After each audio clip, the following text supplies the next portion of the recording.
సువార్తధ్వని సిలువ ధ్వని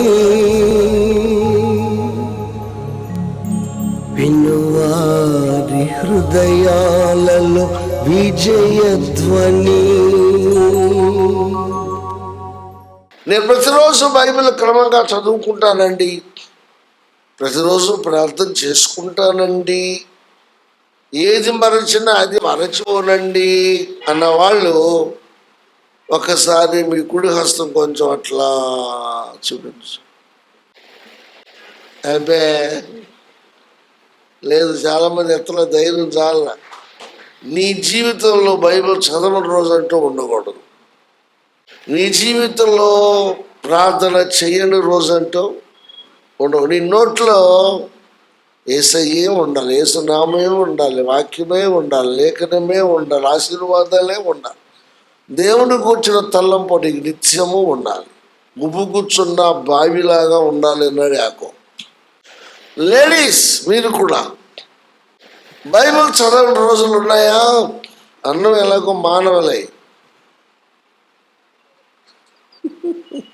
అన్నం ఎలాగో మానరు. అరే తిన్నా నీరసం అర్థంగా తినకుండా ఎక్కడ చావమంటామండి అంటారు. మాకు తెలుసు, ఇది సెల్ ఫోన్లో చూపిస్తున్నాడు. వాళ్ళ ఆయన తెలివిగా అక్క వస్తున్నారు రెడీ ఏమో అన్నాడంటే వాళ్ళ ఆవిడ్ని. అక్క అంటే వాళ్ళక్క అనుకుని రమ్మనండి అందంట. వచ్చిందేమో ఈ మగవాడు అక్క అంట. వచ్చింది మీ అక్క కాదు మా అక్క అనేసరికి ఈవిడ బెడ్రూమ్లోకి వెళ్ళి ఇక్కడ ఒక కట్టు, ఇక్కడ ఒక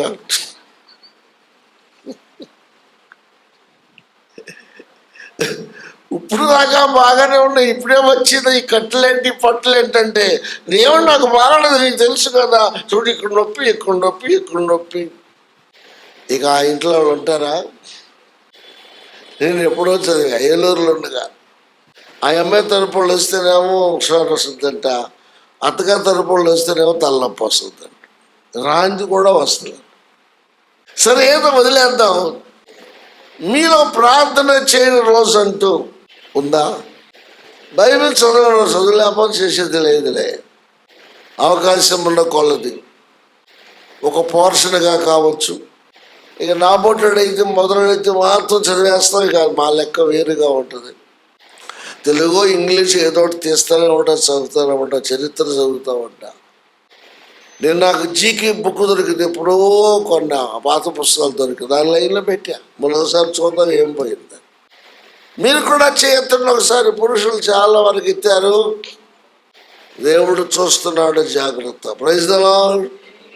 నువ్వు అన్నం మాని రోజన్నా ఉండొచ్చు, కానీ బైబిల్ చదవని రోజు ఉండకూడదు.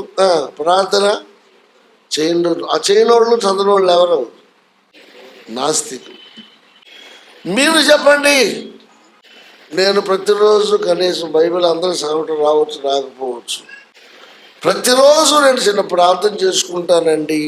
దావీదు అయితే 7 మార్లు, దానియేలు అయితే 3 మార్లు అన్నవారు కొంచెం ధైర్యంగా మీ గుడి హస్తాలు చూపించండి. దేవుడు దీవించునుగాక. ఇప్పుడు మీరు ఏ లిస్టులో ఉన్నట్టు? ఏ లిస్టులో ఉన్నట్టు? దేవుడు ఉన్నాడు అనే లిస్టులో ఉన్నట్టు. జాగ్రత్త.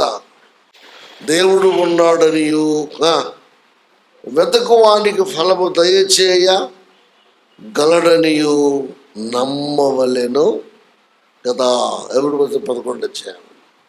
తర్వాత వీడు ప్రార్థన కూడా చేయడు. తర్వాత ఏం చేస్తాడు? నా ప్రజలను మృంగు పాపాత్ములకు తెలివి లేదా?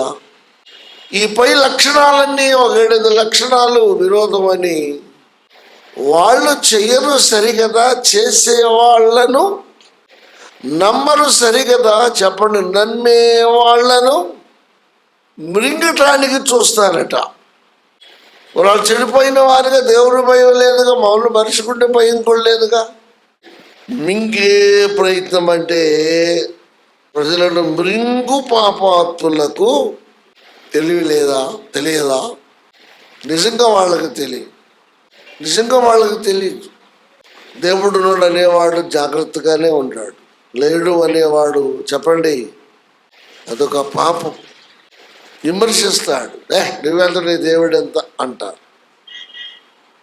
వాడి మీద పోటీకి దిగమని కాదు, కానీ వాడికి నీకు ఒకవేళ ఏదన్నా మాట వస్తే నువ్వు సాత్వికముతో వాడికి సమాధానము చెప్పాలి. దేవుడున్నాడు అన్న లిస్టును వినడం మరచి పోకుండా నీవుగానే చెప్పాలి. ఒకసారి ఒక అతను ఇక్కడికి వచ్చినాకే మంచి కోపం మీద నా దగ్గరకు వచ్చి, ఏంటి సంగతి ఏంటి, అదేంటి కాసేపు మాట్లాడు, నీ సంగతి ఏంటని వచ్చాడు. నేను అన్నం తింటున్నా, శనివారం అన్నం తినాం, ఆదివారం జస్ట్ లైక్ టిఫిన్ లాగా ఏదో తింటాం, హడావిడిగా ఎక్కువ వాక్యం మీద దృష్టి పెడతాం. ఆదివారం అంతా అయిపోయిన తర్వాత కడుపు నిండా భోజనం చేస్తుంటే అన్నం తినే టైంకి వచ్చి, ఏంటి సంగతి ఏంటి, ఏంటంటే వేరే పెద్ద ఇదిగా నేను ఒకసారి మాట్లాడాను, పెద్ద గొడవకు వచ్చినట్టు వచ్చాను. నేనేం చెప్పాను తెలుసా, నేను ఇప్పుడే అన్నం తింటాను, నువ్వు చాలా కోపంగా ఉన్నావు, మానవుని కోపం దేవుని నీతిని నెరవేర్చిన బైబిల్లో ఉంది. పైగా నేను ఒక సేవకుడి, దేవుణ్ణి నమ్మిన వాడును మాత్రమే కాక, what is my main post, I'm working as a pastor, సంఘ కాపరి నేను. నీ అంత లూజుగా, నీ అంత పవరగా, నీ అంత కోపంగా నేను మాట్లాడలేను. నేనెవరినో నాకు తెలుసు. నువ్వు చాలా కోపంగా, నీకున్న కోపం నాకు కూడా ఉంటే ఇప్పుడు గొడవే జరుగుతుంది, కానీ నీ స్థాయికి నేను దిగజారలేను బ్రదర్, గో, తర్వాత రా అన్న. ఇక వస్తాడే చెప్పండి, వస్తాడా? రాడు. ఒక చెంప మీద కొట్టు వానికి, రెండవ చెంప కూడా తిప్పమంటే అదే, వాడు కస్సమంటాడు, బుస్సమంటాడు. నువ్వు కాస్త సాధ్యోపయోగిస్తే వాడి తప్పు వాడు తెలుసుకుంటాడు, మళ్ళా నీ జోలికి రావటానికి ఆలోచనలో పడతాడు. నేను దైవ సేవకుడు, నా హద్దుల్లో నేను ఉండాలి. ఏంట్రా నేను అనలేను అంటే సర్లే అంటే వెళ్ళిపోయా. ఇక మళ్ళీ 40 ఏళ్ళ మళ్ళీ నా జోలికి రాడిక. అదే ఈ చెంప తిప్పమంటే చెంప తిప్పమనే కాదు, కీడు కోరిన వాడిని కూడా మేలుతో జయించాలి. ముక్కోపులు ఉంటారు, సాత్వికంతో జయించాలి. అలా జయించాలంటే నువ్వెవరో నీకు తెలియాలి, నీ గుణలక్షణాలు ఏంటో నీకు అర్థం కావాలి, నీ బిహేవియర్ నీకు తెలియాలి. Praise the lord. యేసయ్య సిలువ మరణాన్ని కూడా నేను ఎన్నిసార్లు గుర్తు చేసుకుంటాను. కనీసం దెబ్బ తగిలితే అమ్మా అని అన్నా అంటారు. ఆ జనంలోనే ముందు మరియమ్మ తెల్లలాడిపోతుంది, అమ్మా అని కూడా అనలేదు. శిష్యులు అక్కడక్కడే తిరుగుతున్నారు దొంగతనంగా. ఏమయ్యా పేతురు, కొంచెం చూడవయ్యా బాబు, చూస్తూ ఊరుకుంటావేంటి? ఎవరిని పిలవలేదు. కురేనీయుడైన సీమోను మీద సిలువను పెట్టి కొట్టి బలవంతంగా సిలువను మోయిస్తే యేసయ్య వెళ్ళి ఆ సిలువను యేసయ్య లాగేసుకున్నాడు. He was a man, I am a god. సిలువను మోయటానికి వచ్చిన వాడని నేను. It is my duty. నీలోటి వాళ్ళు ఎంతమంది మోసిన పాప క్షమాపణ కలుగు. చాలా మంది మోస్తున్నారు కాదు, నేను మొయ్యాలి. ఇది మనుషుల పాప భారం. 7 మార్లు సిలువను దించాడు అనే లెక్కలు. అక్కడ పడిపోయాడు, మొయ్యలేక తూలిపోయాడు, పడిపోయాడు, మళ్ళీ లేపుజాను పడుతున్నా. యేసు ప్రభు సిలువను ఎన్నిసార్లు దించాడో అన్నిసార్లు అక్కడ చిన్న చిన్న బ్యానర్స్ పెట్టారు, చిన్నగా బోర్డు పెట్టారు. యేసు ఇక్కడ మొదటిసారి పడిపోయాడు, రెండోసారి పడిపోయాడు, మూడోసారి పడిపోయాడు. ఇక్కడ కురేని సింహుడు కశ్యం మోస్తే ఇక్కడ పడిపోయాడు. మళ్ళా వచ్చి భుజాన్ని వేసుకున్నాడు. అసలు ఊపిరి ఆడలా. గ్యాస్ మంట తీర్చుకుంటే ఒకడు అడుగు ఊపిరాడు, కంగారు పడి నాకు ఊపిరాడలా, బయట పారిపోదాం అనిపించింది. ఎదురు ఖాళీ కనపడుతుంది ఒక టర్నింగ్లో. పరిగెత్తుకొని జనాన్ని తప్పుకుని అక్కడ మళ్ళీ వెనక్కి వెళ్ళిపోతే టీం అంతా దీంట్లో ఉంటే చల్లాశక్తులు అయిపోతాం. ఆ కోచ్ లీడర్కి ఇబ్బంది అయిపోతుంది. పరిగెత్తుకొని ముందు ఎలుతుల్లోకి వెళ్ళిపోయాను. బోర్డులో చదువుతానే వెళ్ళిపోయా. అక్కడికి వెళ్ళాక ఫ్రీగా ఉంటే అక్కడ బట్టల షాపులు, చిన్నపిల్లలకి కొంచెం ఏదో చిన్న చిన్న ఏదో కొన్నా. అక్కడికి వెళ్ళి ఊపిరి పీల్చుకున్నాం. Praise the lord. అమ్మా అనలేదు. అన్నాడు ఒకసారి, ఎప్పుడు అమ్మలారా నా కోసం ఏడవకండి. అప్పుడు అన్నాడు అమ్మలారా అని. అంతేగాని అమ్మ నీకు జాలి లేదా, ఆయన పట్టుకోపోయావా, పిల్లలను పట్టుకోపోయావా, మతనాయకులు అడగకపోయావా, నీ కన్న కడుపు కాదా, నవమాసాలు మోసావు, ఇలా నువ్వు చూస్తూ ఊరుకుంటున్నావా, నువ్వు తల్లివేనా?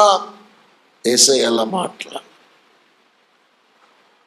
అందుచేత ఈ దుర్మార్గులు పాపాత్ములు దేవుడు లేడు అనేవాడు ఉన్నవాడు మృంగటానికి ప్రయత్నము, అంటే చంపటానికి ప్రయత్నము, చెప్పండి కొట్టడానికి ప్రయత్నము చేస్తారు.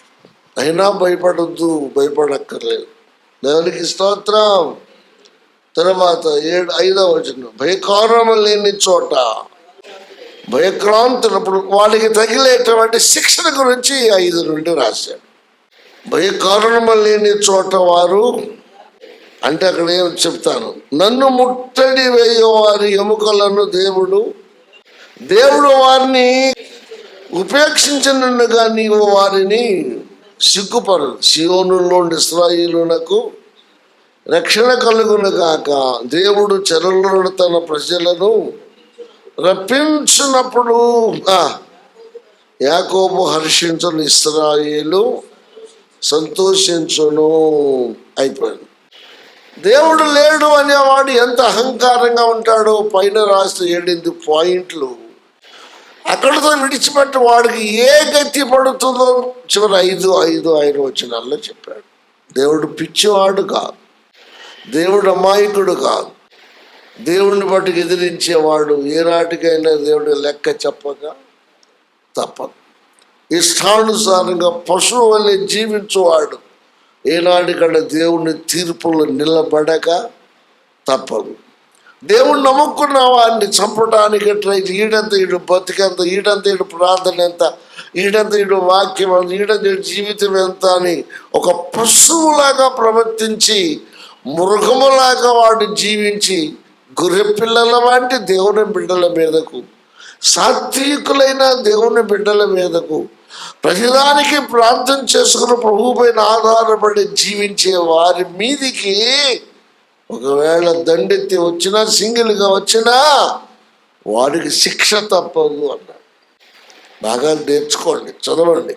ఏంటి ఆ శిక్ష? భయకారణము లేని చోట వారికి ఏం కలుగుద్ది?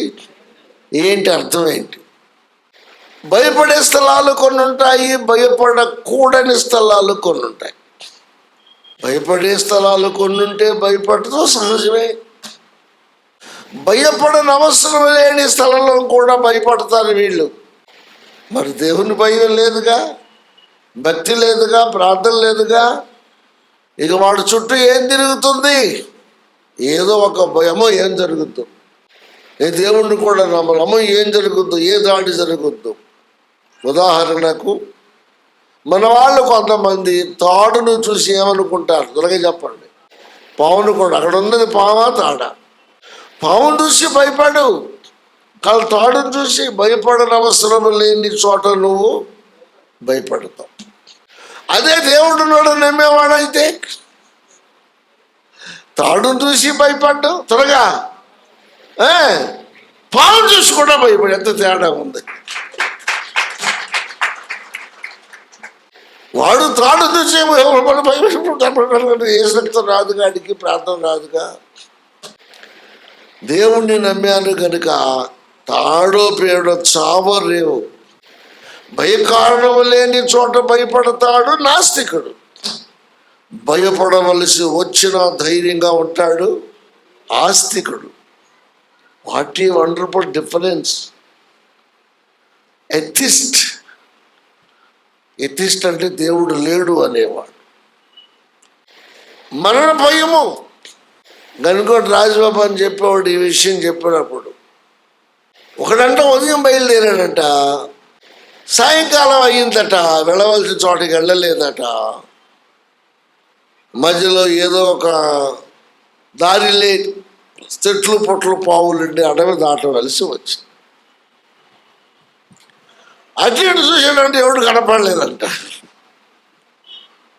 ఆయనకి అటకాలకే చెబుతాడు. అప్పుడు ఆయన అన్నాడంట, ఎవడు లేడు ఇక్కడ, నేను అక్కడే ఉన్నాను, నేను దేవుడు లేడని వాదిస్తాను, ఇప్పుడు అడవి దాటాలంటే భయంగా ఉంది నాకు, కాబట్టి అడవి దాటేదాకా నాతో ఉండు. అడవి దాటేసినాక అప్పుడు చెబుతానులే మిగిలింది. ఎప్పుడైతే ఈ మాట అనుకున్నాడో ఉన్నాళ్ళు అనుకుని మొదలెట్టాడు, చీకటి అడిచెళ్ళిపోయాడు.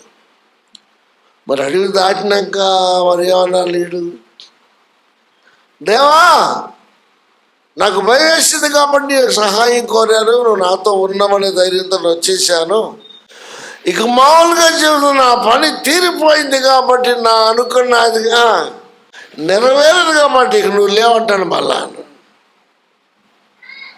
అర్థం ఏంటి?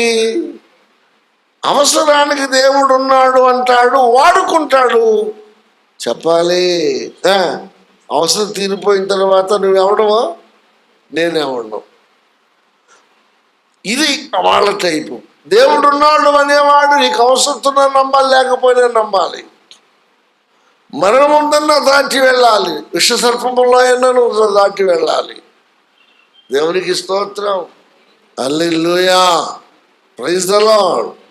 అందుచేత ఉన్నాడనేవాడు లేననేవాడు ఎంత తేడా ఉందో. తర్వాత చూడండి, నన్ను ముట్టడి వేయి వారి ఎముకలను దేవుడు, ముట్టడి వేయి వారి ఎముకలను దేవుడు చెదరగొట్టి ఉన్నాడు. ఎముకలు చెదరగొడతాం ఏంటి? వాడు ఎముక బలం చూసుకొని, కండ బలం చూసుకొని, ఆ దేవుడు అంటాడు ఏదండి ఇదంటాడు, ఏముందలేరా బాబు, ఏళ్ళు ఇరగొట్టేద్దాం బయలుదేరితే వాడుకున్న అనుకున్న ఎముకలే లేకుండా పోతాయి. మనిషికి కావలసింది ఫిజికల్ పవర్ కావాలి, కానీ అసాధారణ విషయాలు వచ్చేసరికి ఎవరి బలం కావాలి? దేవుని బలం కావాలి. తర్వాత దేవుడు వారిని ఉపేక్షించను కనుక నీవు వారిని సిగ్గు, ఉపేక్ష అపేక్ష రెండు పదాలు తెలుగులో. ఉపేక్షించడం అంటే తృణీకరించటం, అపేక్షించటం అంటే ఆశించటం, ఆహ్వానించటం. దేవుడు లేడు అనేవాడిని దేవుడు ఇప్పుడు ఉపేక్షించాడా అపేక్షించాడా అంటే అర్థం తులసివేశాడు. పోరా,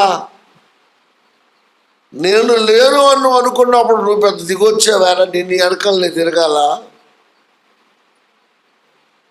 దేవుడున్నాడు అనేవాడిని దేవుడు అపేక్షిస్తాడు, ఆశిస్తాడు. బిడ్డ నీకు ఏం కావాలో నాకు చెప్పు, నేను సహాయం చేస్తాను. ఏ పరిస్థితిలో ఉన్నావో చెప్పు, నేను I will be with you, I will help you. నేనే లేడు ఇష్టానుసారంగా జీవించేవాడు నాకెందుకు అని వదిలేస్తా. మీకు తెలుసా ఒక విషయం, కొత్త నిబంధనలో సంఘాన్ని కూడా దేవుడు, సంఘం కూడా తిక్కగా ఉంటే కొన్నాటికంట దేవుడు ఆ సంఘాన్ని ఏం చేస్తాడు? వదిలేస్తాడు. తెలియక వదిలిపెట్టాడు, కానీ ఉండడు అక్కడ, ఉండడు ఆయన, ఉండడు. పౌలు గారు చెప్పాడు, పిచ్చగా ఉంటే విశ్వాసం విలేసేయి అన్నాడు. వాడు తన తప్పు దాన్ని తెలుసుకొని తిరిగి వస్తే సరి చేర్చుకో అన్నాడు, లేకపోతే తొసే వాడు లెక్కవాడు చెప్పుకుంటాడు అన్నాడు. బైబిల్ ట్రైనింగ్లో ఉన్నప్పుడు మేము ఒక మద్రాసు ఐబిఎల్లో ఒక మాట చెప్పారు. వాళ్ళు ఏమని చెప్పారంటే, ఇటు చూడండి, దేవుని గ్రిప్పులో ఒక మనిషి కానీ, ఒక కుటుంబం కానీ, ఒక సంఘం కానీ ఉన్నప్పుడు దుష్టుడు ఏమీ చేయలేడు. కానీ ఎప్పుడు వదిలిపెడతాడా, ఎప్పుడు టిక్కమని నేను వాళ్ళ మీద దాడి చెయ్యాలా అని వాడు ఎప్పుడు కాచుకొని ఉంటాడు. దేవుని అలా పట్టుకుని అలా తీసుకెళ్తాడు. ఇటు ఉంటాడంట, వదిలిపెడితే నేను పట్టుకుంటా, వదిలిపెడితే నేను పట్టుకుంటా, వదిలిపెడితే నేను పట్టుకుంటా, వదిలిపెడితే నేను పట్టుకుంటా. సైతాన్ చేతుల్లో పడాలని దేవుడు కోరుకోడు. కానీ దేవుడిని వదిలేస్తే ఎంత శిక్ష, ఎంత ఘోరమో, ఎంత ప్రమాదమో. దేవుని చేతుల్లో ఉంటే ఏమవదో, నా చేతులను ఎవడు నిన్ను అపహరింప, వదిలిపెడితే మాత్రం పడేది ఎవరి చేతులు చెప్పండి, చెప్పాలి. ఆయన వదిలేస్తే నువ్వు పడేది ఎవరి చేతిలో? సాతాను చేతిలో. దేవుడు వదిలేస్తే నువ్వు పడేది ఎవరి చేతిలో? త్వరగా చెప్పండి, సాతాను చేతిలో. సాతాను చేతిలో పడ్డామే అనుకో, ఇక వాడిని ఎలా నలిపేస్తాడు, ఎలా చంపేస్తాడు. ఇక వాడు ఏది చేయమండి అది చేయాలి. అందుకని మన పెద్దలు ఏమంటారు, నువ్వు పట్టుకుంటే వదిలేస్తావు, నువ్వు స్వార్థపరుడివి. దేవుడే నీ చెయ్యి పట్టుకుంటే ఎప్పుడు ఎన్నటికి విడిచిపెట్టాడు. నేను పట్టుకోవటం కాదయ్యా, ఓపిక చాలా వదిలేస్తాను. వదిలేయగానే సాగిపోతే పడేది ఎవరి చేతుల్లో? దుష్టుడి చేతుల్లో. అది భయంకరం. నువ్వే నా చెయ్యి పట్టుకుంటే విడిచిపెట్టే ప్రసక్తి లేదు. సాతాను ఎంత కాసు కూర్చున్నా వాడు నా జోలికి రాడేడు. నేను వాడి గ్రిప్పులో వెళ్ళవలసిన అవసరం నాకు లేదు. దేవునికి స్తోత్రం.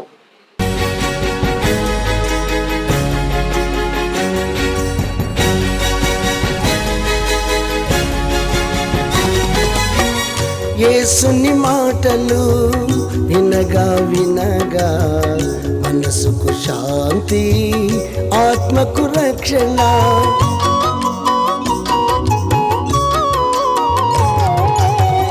యేసుని మాటలు వినగా వినగా మనసుకు శాంతి, ఆత్మకు రక్షణ.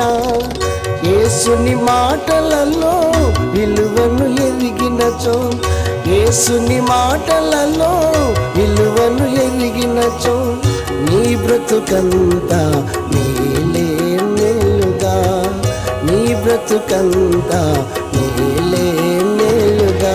వినగా వినగా యేసు సువార్త కలుగును హృదయాలలో విశ్వాసం. వినగా వినగా యేసు సువార్త కలుగును హృదయాలలో విశ్వాసం. అందుకే అందరూ రండి, కూర్చోండి, వినండి.